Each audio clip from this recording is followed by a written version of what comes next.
রাম চরণের ধুলি লইয়া হনু করিল গমন।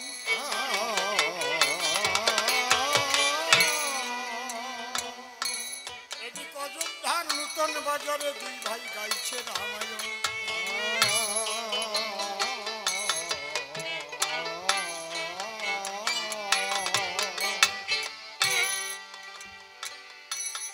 দূর হইতে দৃষ্টি দেয়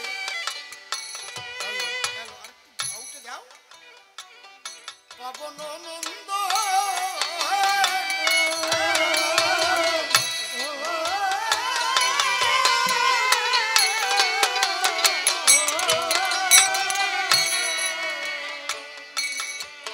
মনে হয় ওদের চিনি চিনি যারা গাইছে রামায়ণ।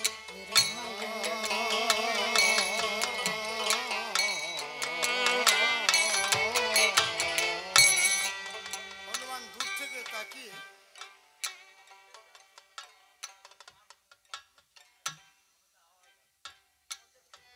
তাহলে আমাদের বক্সটা দিলেই হয়।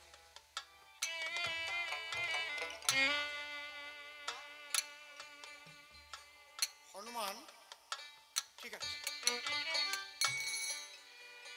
দূর থেকে তাকিয়ে দেখে এই বালক দ্বয়কে মনে হয় চিনি, কোথাও দেখেছিলাম। ও এ তো সেই দুইজন, যে দুই বালক আমার প্রভু রামচন্দ্রের সঙ্গে যুদ্ধ করেছিল সেই বাল্মীকির তপবন। আজকে তোমরা সাধু হয়েছ, রামায়ণ গাইছ, তোমাদের চরম শিক্ষা। বিকট মূরতি হনুমান করিল ধারণ, লম্ফ দিয়ে মাঝখানে পড়িল পবন নন্দন।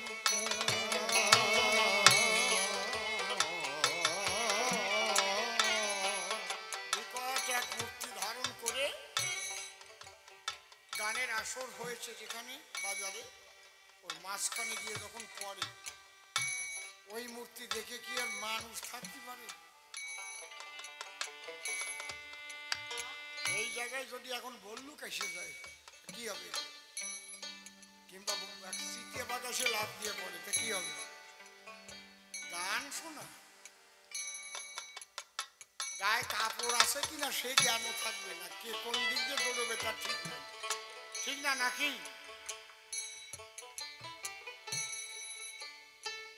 লোকে বলছে কি রে বাবা, এ কি মূর্তি, কে? আর দুই ভাইটাকে বিপদ। মা বলে দিয়েছিল যদি কখনো কবু বিপদ হয়,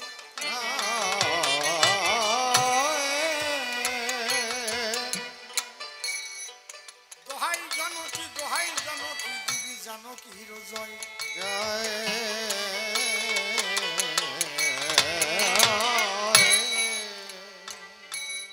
দুই ভাই দোহাই মা জানকী দোহাই মা জানকী দোহাই মা জানকী। যেই মা সীতার দোহাই দিল, হনুমান ভাবে মনে মন আমি বড় ভুল করেছি রায় আমার, মা সীতার নন্দন। হনুমান আবার সাম্য মূর্তি ধরে করজোড়ে বলছে তোমরা ভয় পেয়েছো নাকি? আমি না তোমাদের ভয় দেখাতে আসিনি, আমি ভাবলাম শ্রীরামচন্দ্র গায়ক নিতে পাঠিয়েছে, মহামুনি বাল্মীকি সেখানে বসে আছে, আর এত হাজার হাজার লোক ঘিরে কি ওই গায়ককে মারপিট করছে কিনা, তাই আমি লাভ দিয়ে পড়লাম আর সব পালিয়ে গেল।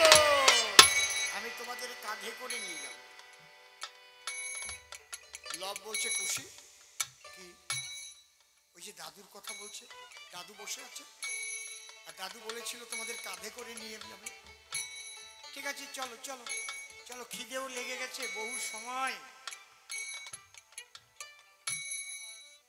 এইবার হনুমান দুই ভাইকে স্কন্ধে করে রাম গুণগান গাইতে গাইতে হনুমান চলছে। হনুমান কাঁধে করে দুই ভাইকে রাম গুণগান গাইছে। ওরে রাম নামে গাথা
বলছে হনু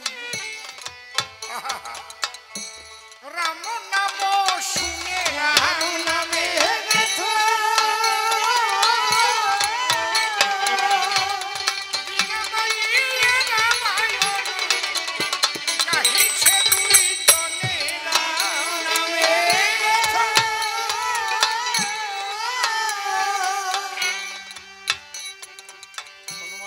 চোখের জলে ভাসছে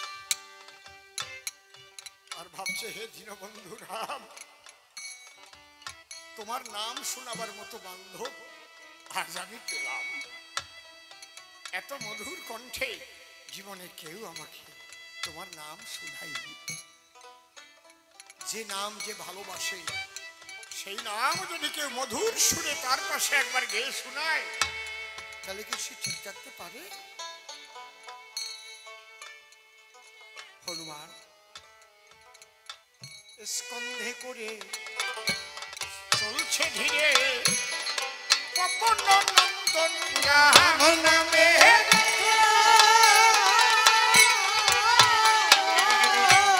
ধীরে ধীরে উপনীত হলো অযোধ্যা ভুবন রাম নামে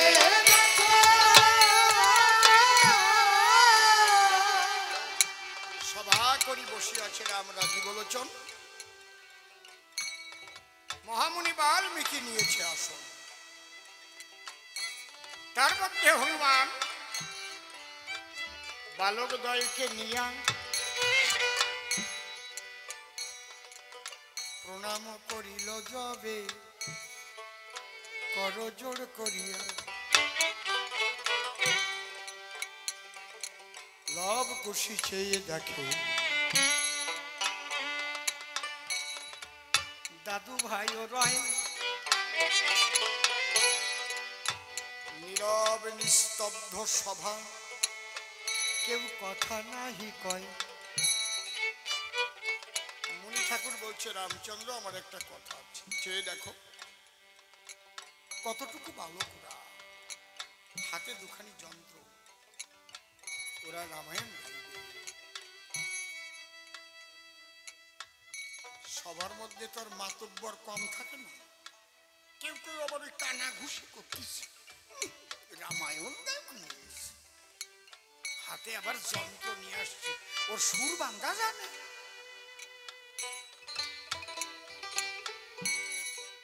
আর একজন আবার একটু জ্ঞানী মানুষ তাকে বলছে ডাকো ডাকো ডাকো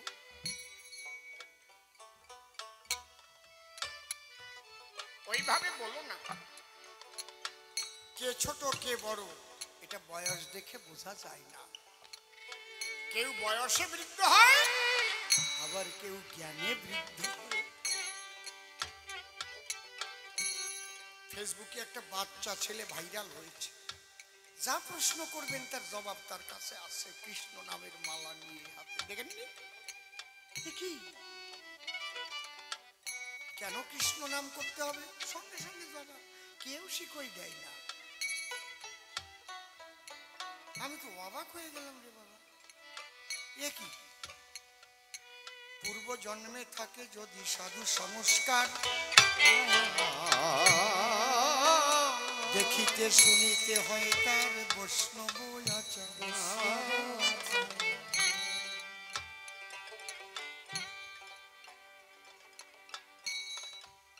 কেউ বলছে তুমি কি বুড়ো হয়েছো ভাবছো নাকি তুমি সবার চাইতে বড় ও বাচ্চা বলে তুমি হিংসা করছো কেন তুমি কেবল বুড়ো হচ্ছ আর ওই বাচ্চা আগের জন্মে বুড়ো ছিল মরিয়ে গিয়ে তারপরে বাচ্চা হয়ে জন্ম নিয়ে আসছে তা ঠিক পা তোমার চাইতে বড় বাল্মীকি বলে বলছে রামচন্দ্র তোমার সবাই অনেক বুদ্ধিমান দেখা যাচ্ছে তো এরা দুই ভাই গাইবে কেউ যেন কোনো কথা না বলে চুপচাপ সবাই শোনো লবকুশি দাদু দাও একটু রামায়ণটা আরম্ভ করো দুই ভাই কোনো চিন্তা নেই এই ঐতিহাসিক দিন আর জীবনে আসবে না রাম নামে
ঠাকুর, এ তো আমরা যা যা করেছি সেইগুলোই বলছে, এটা রামায়ণ। মণি বলছে, লক্ষণ তোমাকে বহুবার আমি ক্ষমা করেছি, একদম চুপচাপ শোনো। শ্রীরামচন্দ্র বলছে, লক্ষণ ধৈর্য ধরে শোনো। মণি ঠাকুর বলছে, লবকুশি ওই যে সীতাকে উদ্ধার করে দেশে ফিরে এসে আবার সীতাকে যে পাঠালো বনবাসে, ওই কাহিনীটা একটু বল।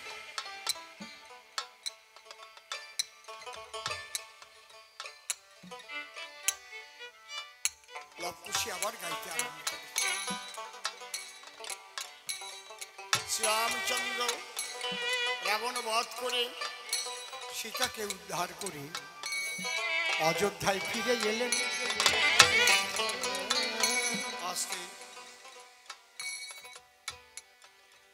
রামচন্দ্র স্নান করতে একদিন সরোবরে গেলেন,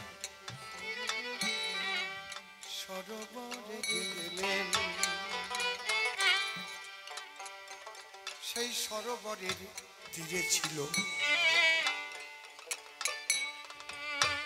এক দুর্মুখ ধোপার বাঁশ।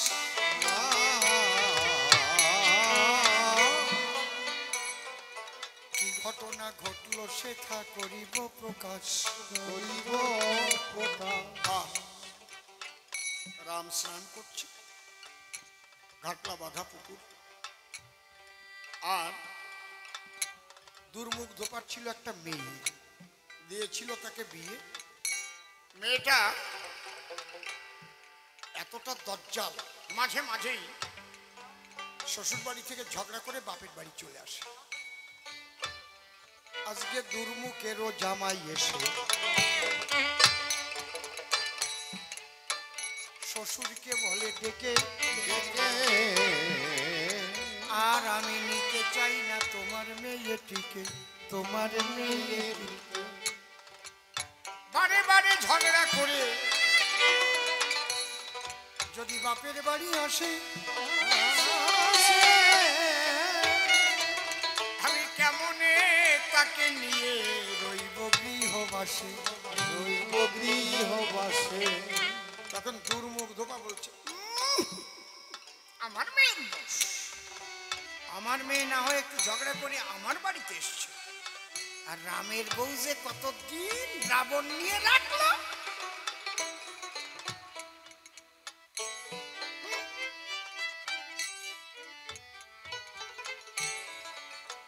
তাকে নিয়েও তো আবার রামচন্দ্র ঘর করছে। আমার মেয়ে কি কোনো পরের কাছে গিয়ে অতদিন ছিল? আর আমার মেয়েকে নেবে না বললো? রাজা যদি তার স্ত্রী বহুদিন অপরের কাছে থাকার পরে গ্রহণ করতে পারে, তাহলে আমার মেয়েটার দোষটা কোথায়? শ্রীরামচন্দ্র শোনার পরে করিছে চিন্তন,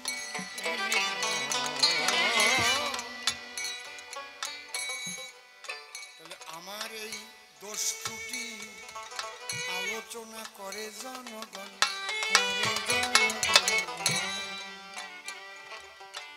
অনেক সময় দেখবেন মশানে হ্যান্ড হয়ে যায়, হাতে লাগে না, বল বাসি পড়ে যায়, বুঝতে পারছেন? ওটা কয় মশানে হ্যান্ড।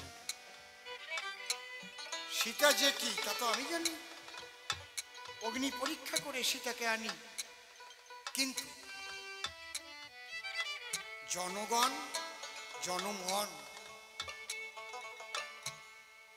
রাজা যদি কুৎসা করে আলাপন, যে কারণে করুক না কেন, সেদিক হুঁশিয়ার হতে হয় যে খাঁটি রাজা ধরা।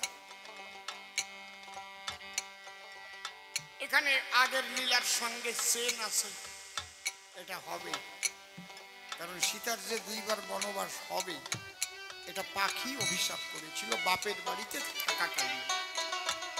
ছোট সীতার বাপের বাড়ি মানে জনকের বাড়িতে গাছে ক্রৌঞ্চ ক্রৌঞ্চি বাসা করেছিল, ক্রৌঞ্চির গর্ভে ডিম্ব ছিল।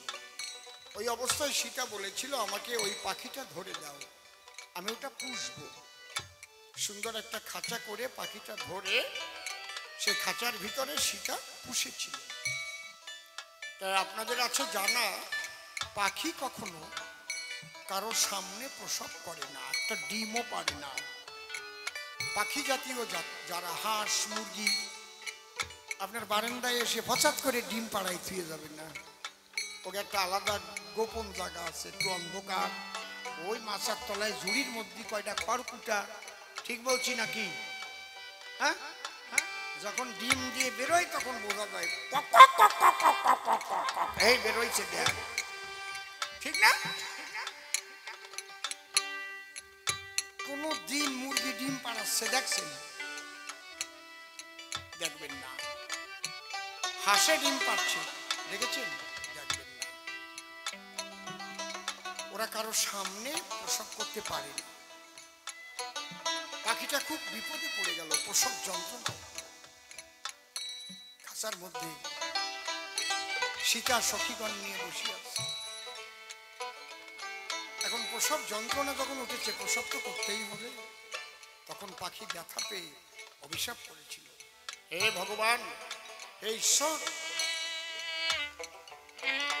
আমি পাখি, আমি গোপন জায়গায় থাকি, সেখানে প্রসব করে আমার অভ্যাস। আর এই মেয়েটি তোমার সৃষ্টির শ্রেষ্ঠ জীব, সে একটি নারী। আমি একে অভিশাপ করি, আজ আমাকে এদের সামনে প্রসব করতে হচ্ছে। এর যেদিন প্রসব করবে সেদিন যেন এর সামনে কেউ না থাকে, গভীর জঙ্গলে যেন প্রসব করতে হয়। কোনো মা চায় না যে আমি একা একা প্রসব করব। এই জন্য প্রথম যখন গর্ভে বাচ্চা আসে দেখবেন বাপের বাড়ি পাঠায়, একটু সাহসটা বাড়ে। মা আছে, বোনেরা আছে, ভাইরা আছে, বাবা আছে, সেখানে ধাত্রী মাতা অথবা কোনো ভালো নার্সিং হোমে নিয়ে যায়। লক্ষ্য করে দেখবেন, হয় ভালো ডাক্তার থাকবে, নার্স থাকবে, নয় বাড়িতে হলে ভালো ধাত্রী মা থাকবে, তবে মায়েরা প্রসব করবে। এই জন্য সীতার উপর অভিশাপ দিল, আমাকে যেমন পাখি হয়ে তোমার সামনে প্রসব করালে, তুমি মানুষ হয়ে যেন তোমার জঙ্গলে প্রসব করতে হয়। এই জন্য দ্বিতীয় বনবাস।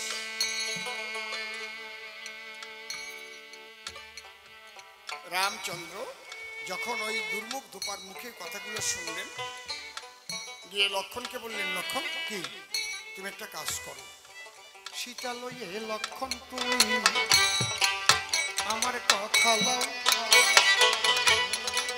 রথে করে বাল্মীকির তপবনে ভ্রমণ করতে যাও। ওখানে সুকৌশলে গাছের তলে সীতাকে রেখে চলে আসবে একা একা অযোধ্যার দিকে।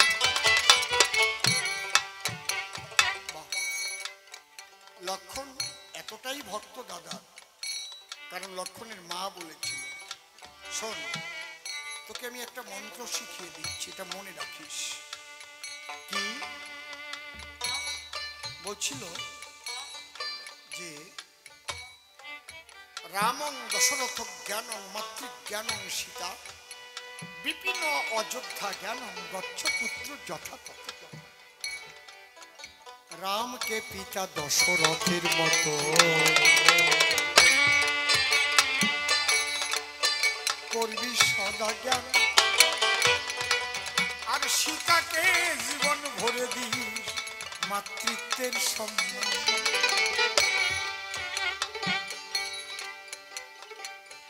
দাদা যখন বলছে, লক্ষণ রথ নিয়ে মা সীতার কাছে গিয়ে বলছে, মা, দাদার আদেশ, তোমাকে নিয়ে বন ভ্রমণে যেতে হবে। ওই সীতাকে নিয়ে বাল্মীকির তপবনে বন ভ্রমণে, রাম বলেই দিল। ওখানে গিয়ে রথ থেকে নেমে একটা গাছের তলে হিমেল বাতাসে বসে বসে ঘুম এসে গেছে। সীতা যখন ঘুমিয়ে পড়ল, লক্ষণ মনে ভাবে এইবার মাকে রেখে একা একা চলে যেতে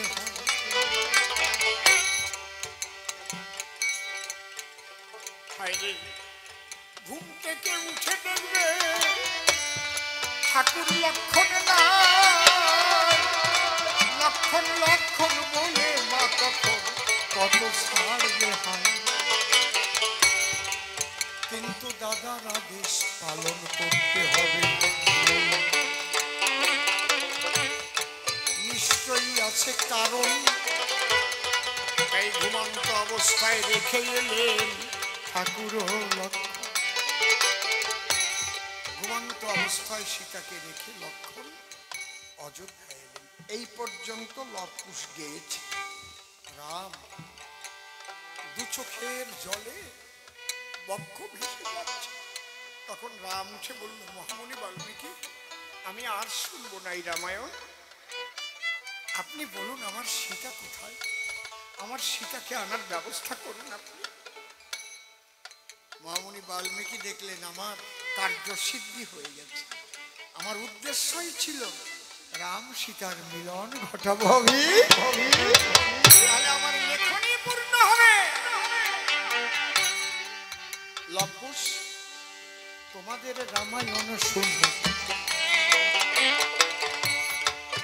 খুশি রাজীব হলো, চলো চলো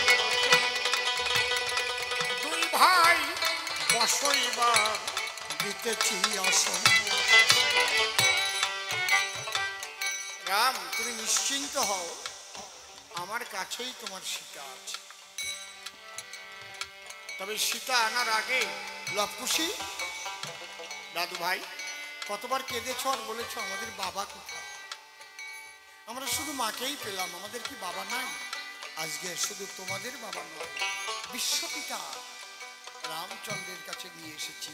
ওই যে সিংহাসনে বসে আছে ওই তোমাদের পিতা। লব বলছে, ভাই চল যাই। খুশি বলছে, দাঁড়া, আমরা হচ্ছি বনবাসীর ছেলে,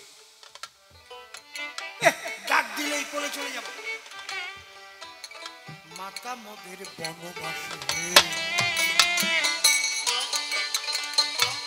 আমরা বনফল খাই, সেই মাকে রেখে কেমন করে রাজার কোলে যাই।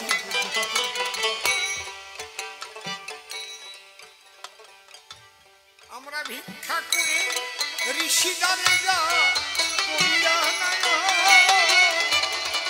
প্রতিদিন ভাগ করে তাই করি যে গ্রহণ। আর এই রাজা কত ভালো ভালো খাবার খায়, কত ভালো বিছানায় ঘুমায়।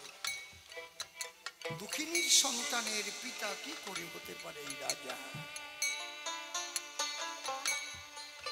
শ্রীরামচন্দ্র বললেন, লবকুশী তোমাদের কথা যুক্তি আছে, কিন্তু সেদিন বুঝবে, আমি যেদিন চলে যাব, তোমরা যেদিন রাজা হবে, সেদিন রাজার কর্তব্য পালন করতে গিয়ে বুঝতে পারবে তাকে কত কিছু করতে হয় প্রজার জন্য।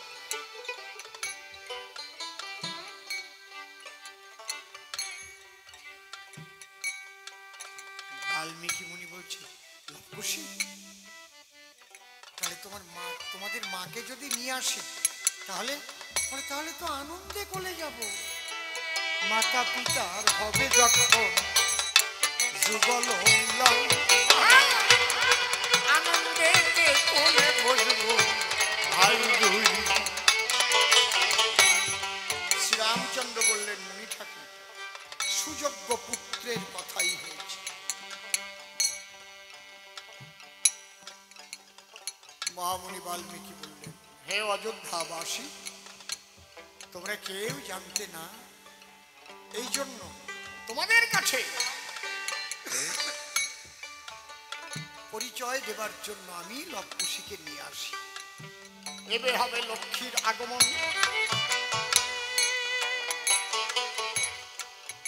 শ্রীরামচন্দ্র বললেন, হনুমান তুমি মুনির সঙ্গে যাও, সসম্মানে জগৎ লক্ষ্মীকে অযোধ্যায় এনে যাও।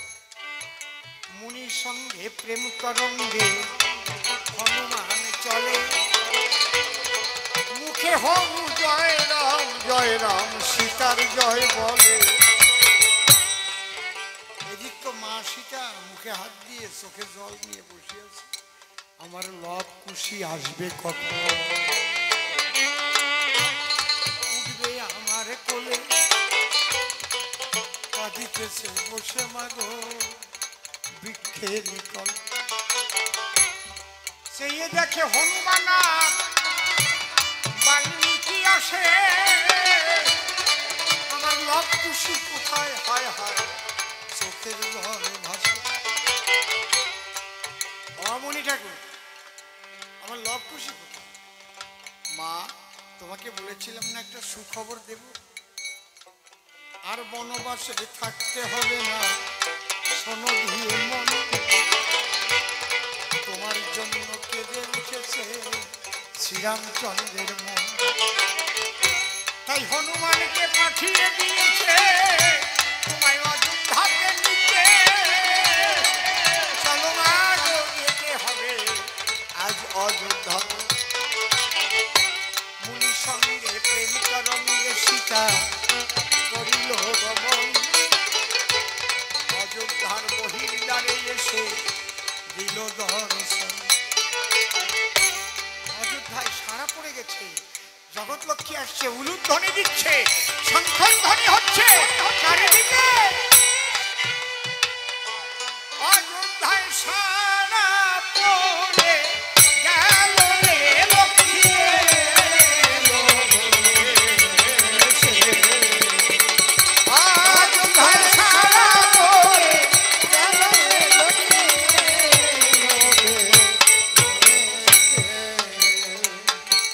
লক্ষ্মী এলো, লক্ষ্মী এলো পড়ে গেল সারা লক্ষ্মী এলো ওরে অধমুখী বৃক্ষ যত উঠে হলো লক্ষ্মী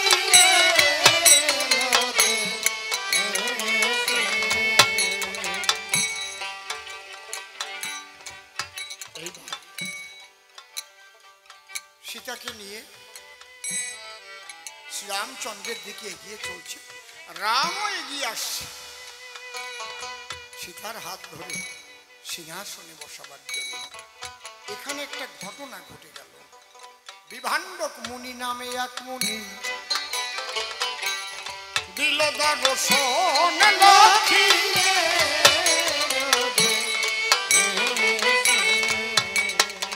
ওরে সোনার মুকুট নিয়ে মুনি দাঁড়ালো তখন,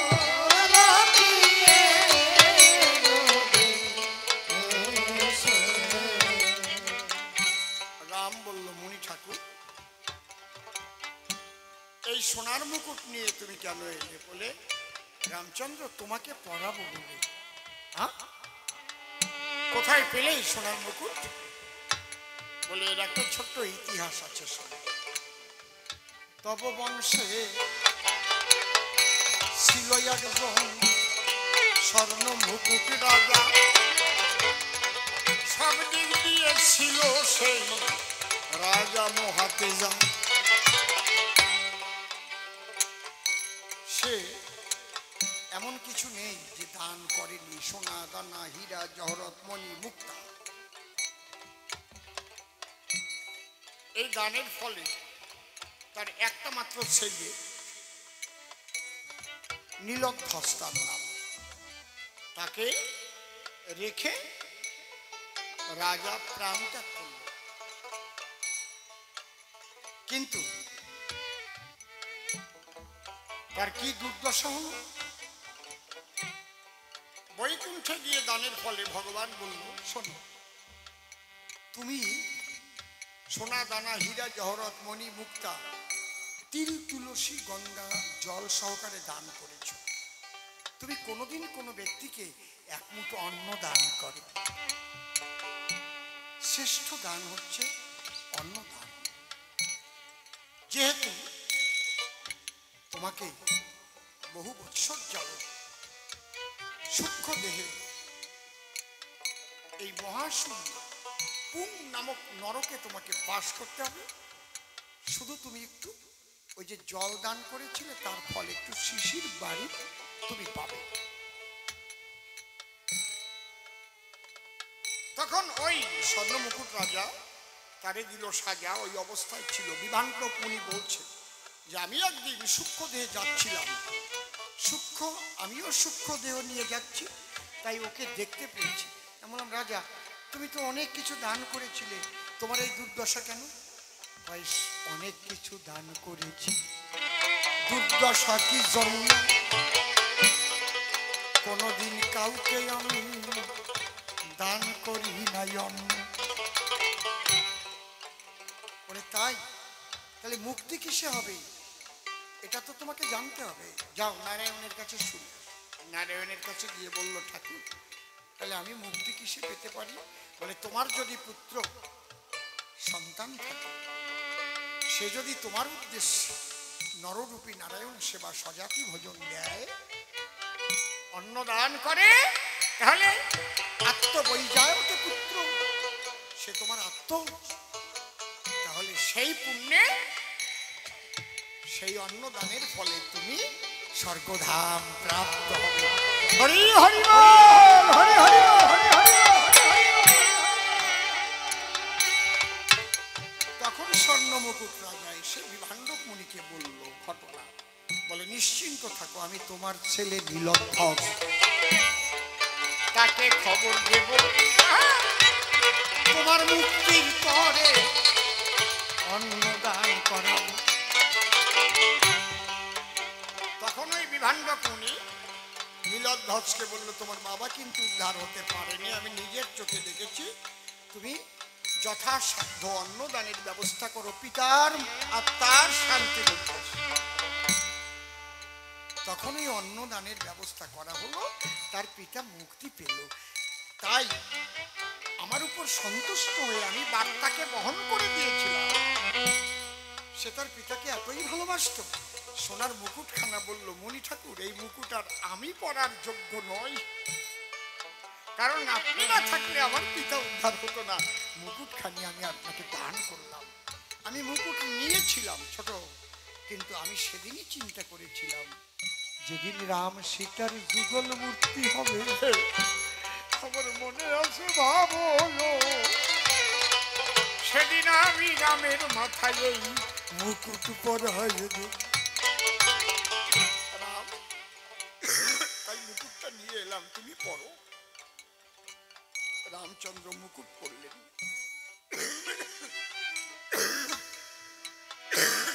রাম সীতা যুগল হয়ে বসলেন, লবকুশে গিয়ে মা বাবার কোলে বসলেন। তখন বাল্মীকি বলল রাম আজকে বিভাণ্ডক মুনির কাছে যে কথাটা শুনলাম, তা তুমি আমাদের রামচন্দ্র বিষ্ণু অবতার, তুমি তোমার পিতা যে দেহত্যাগ করেছে তোমার পিতার উদ্দেশ্যে কি তুমি অন্নদান করেছ? বলে না তো।